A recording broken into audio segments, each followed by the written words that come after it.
ล่มแล้วหมดนะพี่น้องพอดี430,000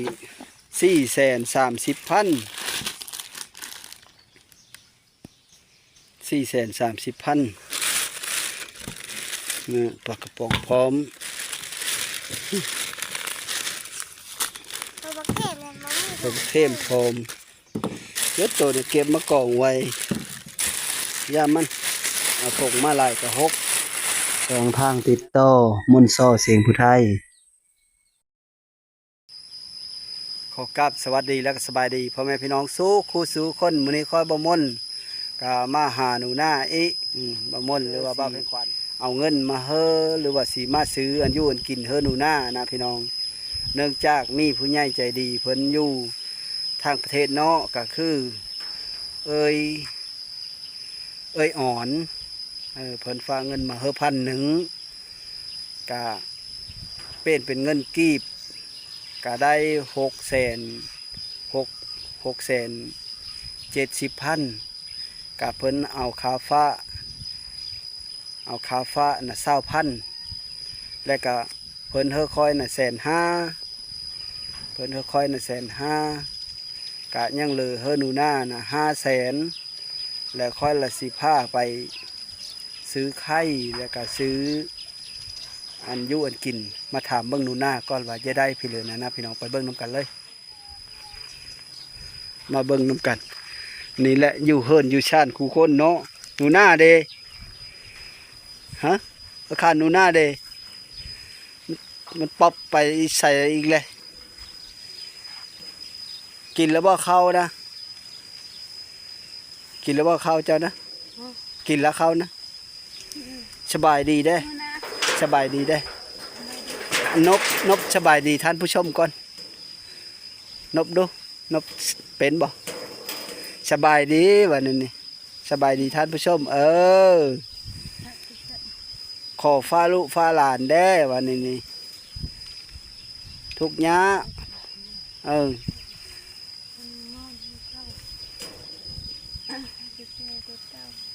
หิวข้าวบ่กินแล้วบ่ข้าวนะกินเสียได้เมื่อยได้อันนั้นไม่ได้เฮิรนนะอย่าเฮิรนมันหกหลายจึงน้อยแมงงอดขึ้นอยู่กระเบาขึ้นอยู่งูเขียวขึ้นมานอนได้ เป็นตะชุบอย่าปลุกหลายเหงาอีเลยขี้ขานได้นี่ได้คนขี้ขานได้เหงาดูนี่ได้คนขี้ขานสันหลังยาวได้แบบนี้ได้เอาบ่โผนะอีตานั้นจะได้เม่อยู่เอาบ่อีตาขี้ขานนั้นจะได้เม่อยู่2 คนยัง2 คนยังไม่ครบนั้นเราได้แล้วเม่1ยังจะได้อีก2 คนจะเอาเล่าบ่เจ้าไปเอาเสด้ออยู่เมืองหลวงพูจักอยู่เชลและบ้านไปเลยแหละข้อก็มีจากบ้านยุค90ข้อก็มีจาก เราจะได้เม่3 คนก็ได้ผู้1ยัง2พอดีแล้วเจ้าไปอยู่นำเล่าเด้อมาพี่นะไปอยู่นำเล่าไปเอาอีตายุค90นั่นเด้อมีแม่นยุค90ผู้ขี้ขานั่นอยู่2 ยุค90เนาะ สบายดีได้สบายดีพ่อแม่พี่น้องเชื่อว่าเขาเป็นเชิญนะมันหาแค่นี้หาเจอทรงจะยังเป็นยังวันนี้คือแต่ยีนี่เอาแฟบจะได้ยามันซะตัวจะได้ไปเลยได้เบิ่งเขาสิไหลเบิ่งเนาะ1 แฟบเนาะมีแฟบก็จะได้แฟบสบู่มีบ่มีสมูหอมค่ะจะได้สบู่หอมคักแล้วก็จะได้ไปเลยอีกจะได้ไข่น้ำมันพืชน้ำมันทอดไข่แล้วก็ไปเลยอีกมีปลากระป๋องไปสับไปเบิ่งไปเอาอยู่หานกลับไปดีใจบ่ดีใจแล้วเนาะพาหนูหน้าไปซื้อกินก่อนเด้อซื้อมีจะได้เผลอเจ้าจะได้เผลอว่าดูเจ้าจะได้เผลอมีผู้ใหญ่ใจดีเพิ่นฝากเงินมาเฮอซุมเจ้าเฮอหนูหน้า 500,000กีบ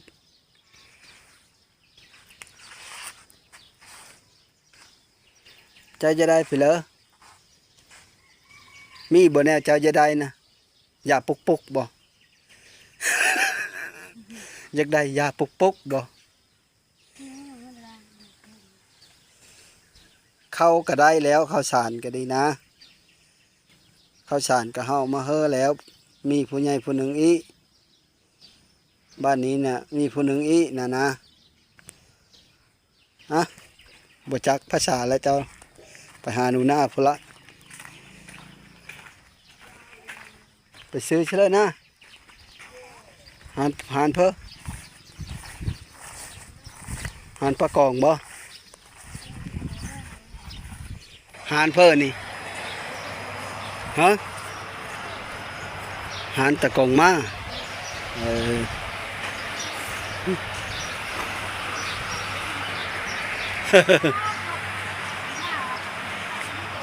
เออ ผ้าหนูหน้ามาซื้อเคือง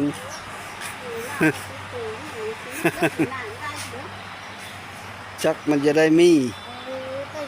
เพชรได้นั่นได้ตัวกินบ่ได้ตัวเคยกินบ่ฮะเอาเป็นพี่มาพี่นะฮะจะได้ก็เอา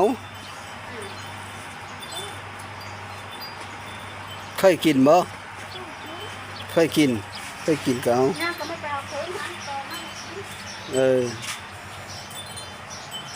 สิเลยน้ำมันนะเก็บโล่มเอามาเฮ้ได้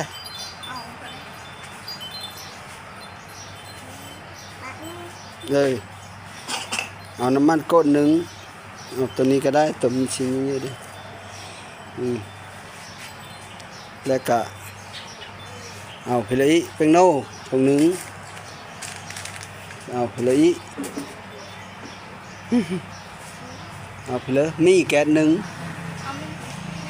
มีดำนะมันจึงแซ่บได้หรือเอาไว้บ่นะเอาแบบเลย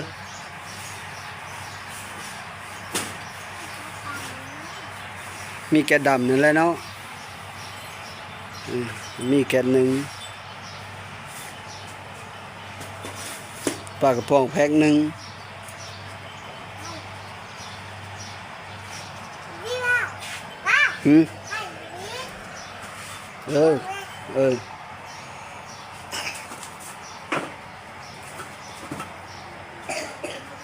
ปลากระพงแพ็คหนึ่ง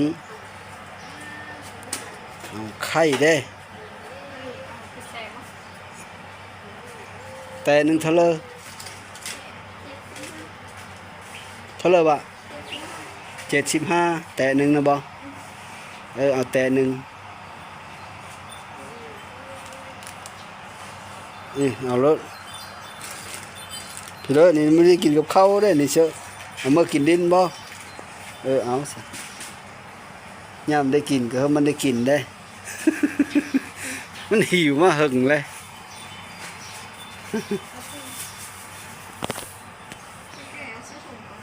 ฮะเสื้อถุงเอาอย่ามันแตะ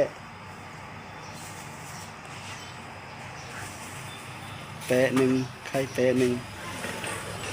แล้วเจ้ากระไหลไปแล้วกันนี่ไหลโลมเชื่อกัน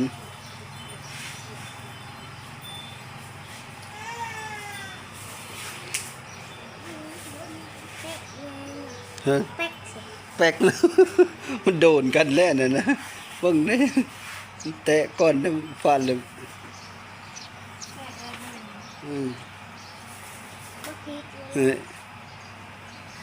มันสิบ่แตะน้ำทางบ่จะเนา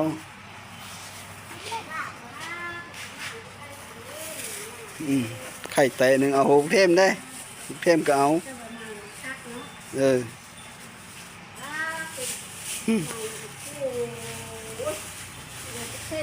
พ่อบ่6เทมนะเอาอีก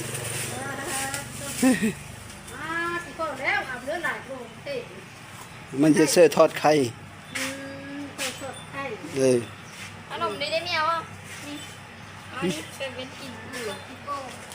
หมูจ้ะโป้งทำไมได้ เลยนี่เห็ดมันต่อยต้องต่อยฉะนั้นมันก็พาไปดงเลย ก็ย่ามัน ไปก็ไปน้ำแหม่ มันไปน้ำผู้อื่นก็มันคืออยู่น้ำแม่เพิ่มแม่มันเอาเจ้าโลมมึงรู้ทะเลอ อยู่บ้านเพิ่นบ่ได้ไปโป่งที่ดก คันมันมีมดก็ค่อยก็ทำให้ไว้เขามื้อหน้าอีแสนจักมันจุบบ่ด้านไหลมึงรู้สึกปลากระป๋องแพ็คทะเลอ1,500,000เสื้อ70,000เนาะมันไข่เนี่ย70ก็เป็น220,000 220,000เสื้อมีเด้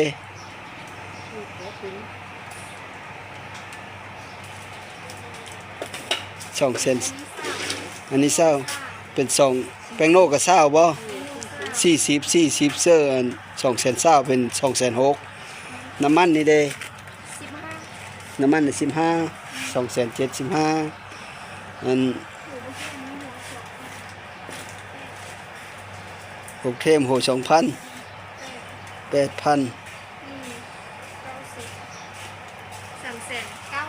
3,900,000 เอา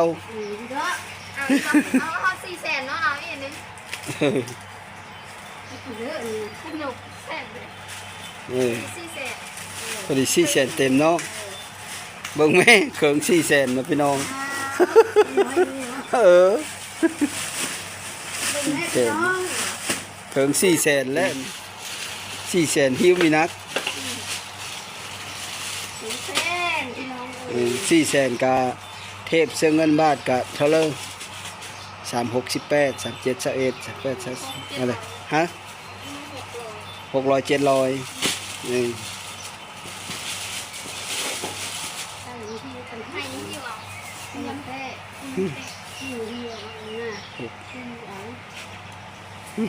เบิกจ่ายเงินมันก็ฮะสบู่แบบเลิศนะเคยชูนะฮะสิเลิศสบู่หอมแบบเลิศสบู่พี่เลิศสิเลิศหาเลิศบ้างมั้ย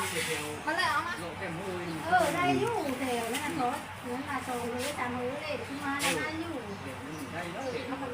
ข้างขายแรงมันจะได้อยู่เท่าเลยนะ15แฟบเท่าเลยฮะพอดี30พอดี30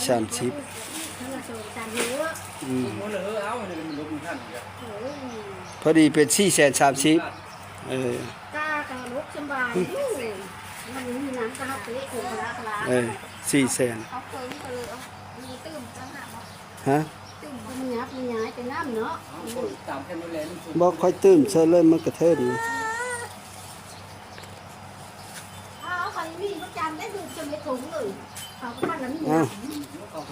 พอดีหมด500,000แล้วยังทอนมา60,000เนาะหมดเลย500,000ยังแต่60,000ฮะยัง70,000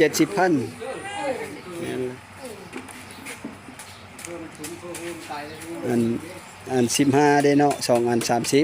ก็ยังเหลือ70,000ที่เราจะนั่งตัวนี้500,000หมด500,000ได้นี่จ้ะ500,000 500,000และ430ยัง70เนี่ยไปเลย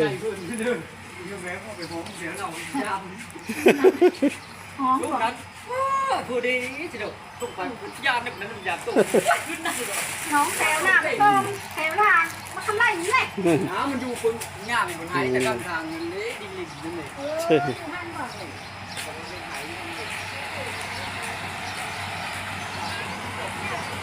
เช็ดไปเช็ดต่อย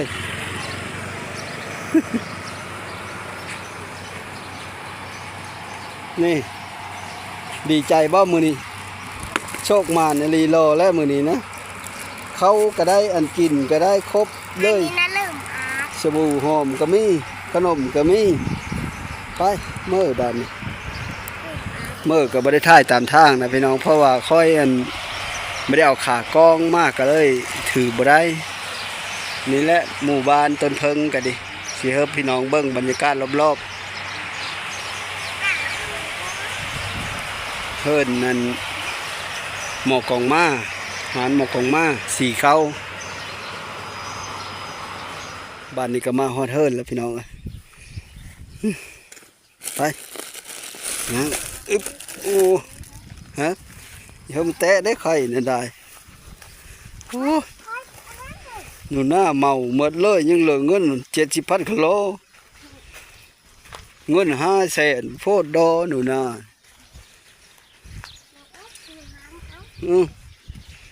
เดี๋ยวก็จะได้คนหิวเฮ้ยสมิธเฮาว่าสิทำให้ไว้เฮาโตว่าสิซื้อไว้เฮาสักสิซื้ออันเคิงเฮาสักเคิงหนึงนะและสิทำให้ไว้เฮาโตเคิงหนึงเงิน500,000ก้าวว่าสิซื้อสัก250,000แหละทำให้ไว้เฮาแสน250,000ผัดเนี้ยโตก็จะได้หมดได้นึงมากกับมันกับบริษัทหลายนะเราซื้อเพิ่มหมดเสียเทินละโตทำให้เอาเด้อมีก็กินมือละห่ออย่าไปกินซะกินชายกินมีมดมีโทนได้เด้อสมผู้เจ้าหิวนั่นแหละหูจักทำให้เอาแก้มึงดูหันไข่กับเทเลอร์แต่170,000โตก็ทำให้เอาได้และมีผู้เมตตาสงสารเลยเฮานี่แหละมัด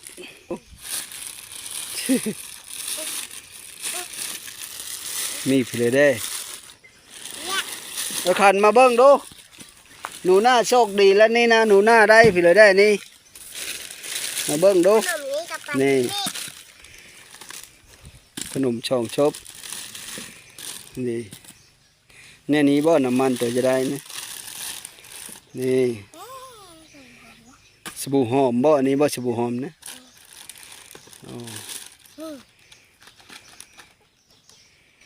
ล่มแล้วมดนี่ทั้งสบู่ทั้งแฟบทั้งเพลนี่ล่มแล้วมดนะพี่น้องพอดี430,000เนี่ยปลากระป๋องพร้อม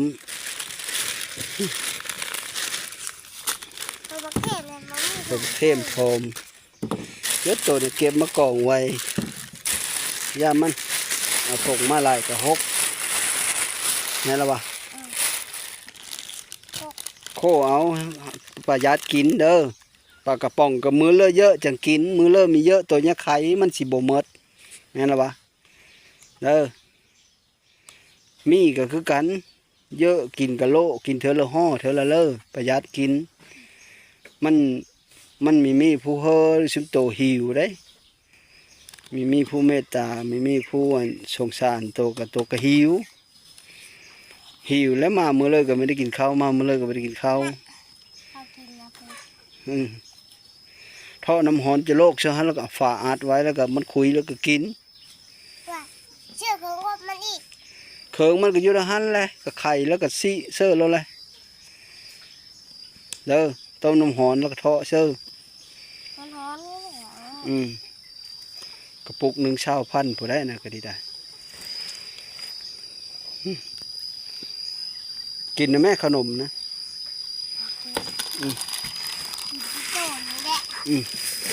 กินเพื่อกินแล้วซื้อมาแล้วเนาะไข่ก็ซื้อมาเล่น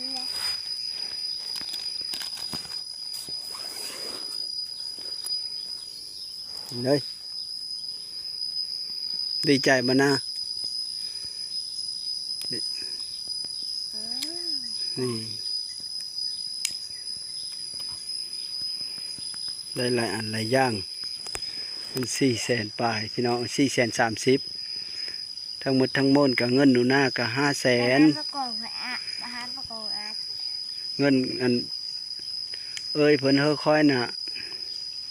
150,000ทั้งหมดทั้งมวลน่ะ1,000 บาทนะแล้วเป็นเงินกีบแหละได้อยู่670,000และ20,000และเขาหักเอาขาฟ้าเนาะขาฟ้าขาโอนเขาสิเอาเปอร์เซ็นต์มัน1,000ต่อ20,000กีบแล้วกับเพิ่นเฮา150,000ก็ยังเหลือน้ำโต500,000เฮาก็มาซื้อตัวหมดนี่ก็ยังเหลือเงิน 70,000เฮาก็สิเฮ็ดโตอีกก็หมดพร้อมเลยบ่เป็นเลอซิมดูขนมน่ะแซ่บบ่เมาแต่ปิโป้เอาไว้อ่อยไฟก็เก็บไว้จับเจอเด้อเนี่ยเฮามันหกเด้กินทิ่มกินขวาง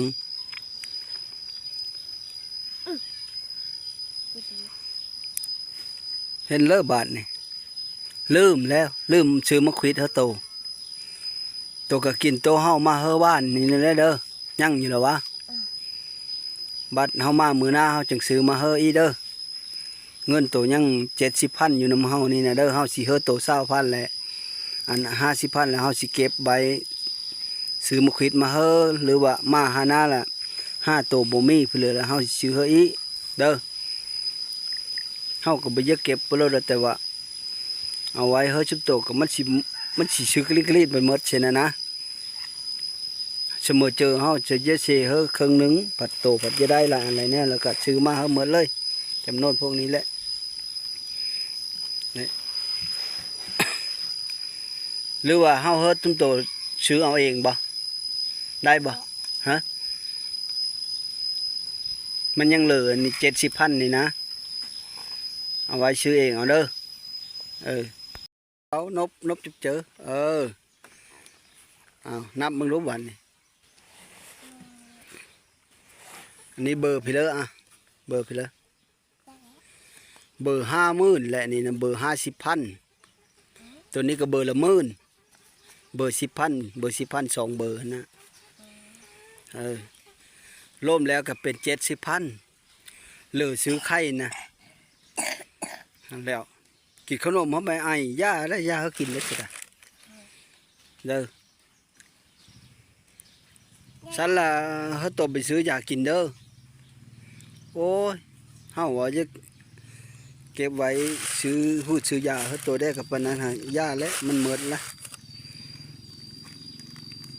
ทำให้กินไข่กับต้มกินมื้อละน้อย2น้อยเด้อประหยัดกินทอดกิน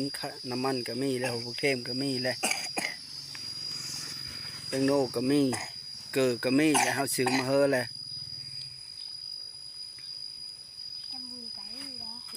สบู่หอมก็มีแล้วแฟบก็มีแล้วซักเอาเขิงก็เด้อเป็นอะไรมื้อนี้ดีใจบ่นะแน่หิวมาหลายมื้อหลายเว้นแล้วเนาะตะคาหน้าเบ้าไม่มาแล้วตัวได้กินบ่แน่นี่นะเข้ากับบ่อิ่มบ่แต่ละมื้อน่ะเนาะ มีบ่มือบ่ได้กินข้าวเลยก็มีบ่มีมือบ่ได้กินข้าวเลยหมดมือก็มีบ่อันกินก็บ่ได้มีหิวขนาดหลังจากน้าเบ้ามาแล้วได้กินเนาะดีใจเนาะเฮาก็เฉพาะท้อเฮาก็มาก็บ่ได้คือเก่านั่นแหละคันมีผู้ใหญ่ใจดีหรือว่าผู้ใหญ่ใจบุญที่ยืนมือมาซอยเฮากับมีบัญชีเซอร์เด้ออัน2ก็ดีเฮากับบ่ได้มีบัญชีเปิดอยู่ไทยอยู่เพิ่นเลยบ่มีเฮาก็เอ็ดไม่เป็นคือเว้านั่นแหละได้บัญชีอยู่หารขายเครื่องเขาอยู่บ้านและเอาบัญชีอยู่หารขายเครื่องเขานั้นส่งให้เพิ่นเวลาเพิ่นเยอะซอยเลยแหละเพิ่นจิตติดต่อมาทางเฟซหรือว่าทางเพจเฮานะเฮาก็เอาบัญชีธนาคารไทยนะเฮ้อแล้วก็เพิ่นก็โอนเงินเสื้อหันผู้ละ100 200ผู้ละแล้วแต่เพิ่นจะเฮ้อเนาะแต่ว่าอันนี้น่ะแม่อ่อนหรือว่าเอ้ยอ่อนตัวเอิ้นกับป้าอ่อนเด้ออยู่ทางประเทศอังกฤษอยู่ประเทศอังกฤษผู้ใดหน้าเอ้ยเพิ่นไม่ได้อยู่เคอเด้ฮะโยอยู่ประเทศอังกฤษพุ่นแล้วก็เพิ่นก็จากสกลนครไปอยู่อังกฤษเพิ่นละเห็นคลิปตัวนี้เพิ่นติดตามมาเป็นปีแล้วเพิ่นอีต้นโตเพิ่นก็เคยซอยโตมาแต่ก้อนอยู่เด้อเพิ่นเคยเฮอโตมาหลายเธอแล้วแต่ว่าเพิ่นไม่ได้อ้อซื้ออ้อเสง เพิ่นก็เฮอกะเธอละ1,000เธอละ500เธอละ1,500เธอละไปเลยนี่แหละแต่ว่าตะดนแล้วเฮาตักตะข้าวเฮามาแต่ปีแล้วนี่พุ่นแหละตกมาปีนี้เฮาก็สักกะมาอี3มื้อนี้แล้วเฮามาหาโตนะโตก็ดีใจแหละได้กินข้าวได้กินไข่ได้กินอันนี้เด้อบำรุงเจ้าของสบู่ก็อาบสูให้มันดุเด้อสบู่หอมแนวตัวจะได้ก็ดีแล้วก็แฟบก็ซักเขิงเด้อแล้วก็มีก็เฮาตัวโลกินมื้อละห่อละเด้อดังไฟ เฮ็ดเนี่ยเฮาก็กิน สุดท้ายนี้ สุดท้าย ก็ขอขอบอกขอบใจ ก็ขอขอบคุณขอบใจ น้ำปลาอ่อน น้ำปลาอ่อน จากสกลนคร จากสกลนคร ไปอยู่อังกฤษ ไปอยู่อาคีต ก็ขออยู่ดีมีแห้ง แต่ขออยู่ดีด้วยแห้ง เฮอบุญคำน้ำสู้ ขอบุญคำมั่งสู้ เฮอลำเฮอโลย เพื่อล้ำเพื่อโลยเด้อ แล้วก็เฮอไปเลยได้เว้ามึงดูเว้าผู้เดียวมึงดูอายุมันขวัญเยิน อายุมันขันยืน ไปตลอดปลอดภัย ไปตลอดปลอดภัย แล้วก็เว้าไปเว้าบ่เป็น นี่ก็ขอเฮอมีสุขภาพแข็งแรงเด้อ ขอมีสุขภาพแข็งแรงเลย ลำรวยลำรวย ล้ำเลย สบายดี สวัสดี สวัสดีครับ สวัสดีครับ ขอบคุณหลาย ๆ เด้อ ขอบคุณหลายๆเด้อ เอากินขนมบาดนี่อ้าว นี่คือเต้ตู้ ปิโป้ก็หมดจักอันอะไรปิโป้นะโอ้มาแล้วก็เมารถคนหิวเฮ้ย ว่าเดี๋ยวดูปีโป้มันแก่ เป็นแล้วว่าทอดไข่นะเฮามามื้อหน้าจึงพากันทอดไข่เด้อมื้อนี้ตัวกินข้าวแล้วมื้อหน้าเฮาจึงอันเฮาตัวทอดไข่เฮาเบิ่งบัดนี้เฮาสิได้มื้อเด้อบัดนี้เด้อแม่ตัวได้สไปเซอร์ล่ะฮะอยู่เฮิรนหั่นบ่ปาไปเบิ่งปะเอาขนมไปเฮาเล่ากินได้เล่ากินแล้วบ่เข้าหั่นนะปะนี่แหละพี่เริ่มไม่กินแล้วจังน้อยจังมาเฮาแม่ถ้ากันเอาไปไว้เด้อไข่อย่าเฮามาแตะได้เด้อไปเบิ่งแม่ตัวก่อน กูอยู่ตรงนี้กับพี่เห็น มีเห็นเอาเราไปถึงเลยซะโอ้ เราบังดู เบิ่งก่อนโอ้ยเราห่มผ้านะมา เป่าเข้า เราปกเข้าไว้เราปกเข้าอันเอามาเฮิรนนั่นแหละ เดินเก็บ แม่นบ่อยู่เดอนเนอร์หั่นนะคือมีเห็นไปทั้งเลยนะ โอ้ยจักเพลือยาได้กว่าน่ะโพดแหล้วหนูหน้าหกแห้งเลยเนี่ยมีเป็นตะเก็บขึ้นมากับเก็บขึ้นมาเนี่ยนี่เพลือยาได้เก็บขึ้นมากองกับพูนอยู่เนี่ยนี้แหล้วพี่น้องเพิ่นก็มีได้เป็นตะยู่ได้ฝนตกนี่ก็อั่งหมดเป๊ะหมดเลยนี่นะน้ำมันโหมันซอดหมดแล้วนะไม้น้ำนี่ก็ดอแล้วสังกะสีก็ปืดแล้วนะห้างโปะนี่ก็ดิโปะคุ้มหมดละหาบนชนก็บ่ได้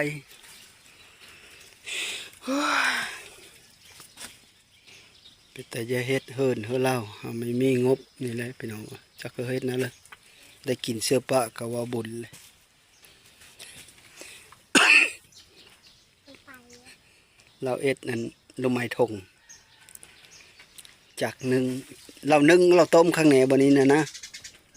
เราต้มข้างแหนบนลูกไม้นี่ต้มจืดเรียบร้อย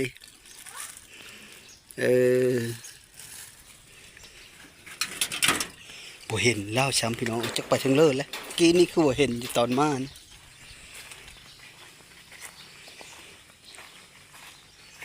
เราไปทั้งเลิศชะเนาะ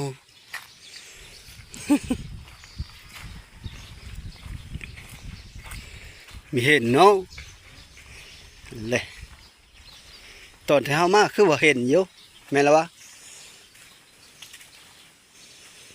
เฮาเมื่อได้สบายนี้เด้อหลังจากค่อยมามื้อนี้ก็หนูหน้าโชคดีสองอย่างพี่น้องโชคดีสองชั้น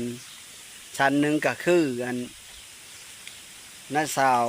หรือว่าเอ้ยอยู่เวียงจันทน์นะฝากเงินมาเฮ้อ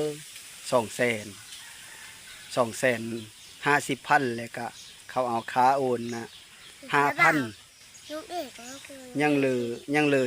245,000เนาะ ลุงเอก แล้วก็ซื้อเขาน่ะ2,800,000กีบซื้อเขา13โลพี่น้องโลหนึง16,000แล้วก็เหลือกระหันกะค่อยก็ไปเติมน้ำมันเราบ่ค่อยเอาไปเราค่อยเราเอา50,000ฮะหามันเขาหักค่าโอนค่าไปเลยแล้วก็ซื้อเขากับแพงแล้วค่อยก็เลยเหลือเท่าเลยก็ยามันเด้อค่อยนะค่อยก็เติมเสื้อน้ำมันก็ค่อยก็เติม2ลิตรแล้วก็มาแล้วก็มาฮอนนี้ก็มีอันแล้วก็มีอีเอ้ยที่อยู่ประเทศอังกฤษฝากเงินมาเฮอ1,000 บาทเป็นเงินกีบและได้670,000และเพิ่นหักเอาค่าฟ้าน่ะ20,000พี่น้องบ่ได้หลายดอก20,000ก็ไหลเป็นเงินกีบไหลเป็นเงินบาทก็สิตกอยู่ประมาณ30 บาทบ่ฮอดบ่30 บาทประมาณนี้แหละแล้วก็เพิ่นละและยังเหลืออยู่650,000กีบ650,000กีบและเพิ่นเฮอค่อยน่ะ150,000แล้วก็เฮอหนูหน้าน่ะ500,000และค่อยซื้อหมดและเขิงเฮอหนูหน้านะซื้อเฮอหมดแล้วก็ยังเหลืออยู่400,000อะไร หมด430,000ซื้อเฮอหนูหน้านะและยังเหลืออยู่70,000เนาะยังเหลืออยู่70,000กีบเงิน500,000ค่อยก็เฮอหนูหน้าหมดเลยเฮอหนูหน้าหมดเลย70,000นะพี่น้องนะนี่แหละเฮอหนูหน้าหมดเลยแล้วก็เพื่อเฮอหนูหน้าซื้อมุกฮิตแล้วก็ซื้อยาดีไอกินเด้อเพราะว่ามันยังไออยู่ไอปวดเจ็บอยู่นี่พร้อมนะยันปอดหึนนะพี่น้องเจ็บอยู่ดอน อย่า นี้บ่ เจ็บได้เลยนะ อย่าเจ็บเลยก็ดีเลยซะสุดท้ายก็ขอขอบใจน้ำเอ้ยเด้อจากสกลนครไปอยู่ประเทศอังกฤษเอ้ยอ่อนเห็นบ่ก็เอ้ยอ่อนนั่นแหละก็ขอให้อยู่ดีมีแห้งเขาโชคเข้ามาในลำเขาโรยเด้อเด้อคือเลิกกับเฮามาคว้าเลิกเฮาได้สมความมุ่งมั่นปรารถนาเฮาลัดคิวโรยได้เด้อ ลัดคิวโรยได้จักเถอ ลัดคิวโรยนะโยมนะเห็นว่า มีแต่พิษมีแต่พิษ ขอบใจหลายๆสวัสดีสวัสดีครับ สวัสดีครับบ่าวมือกันเด้อบัดนี้เด้อ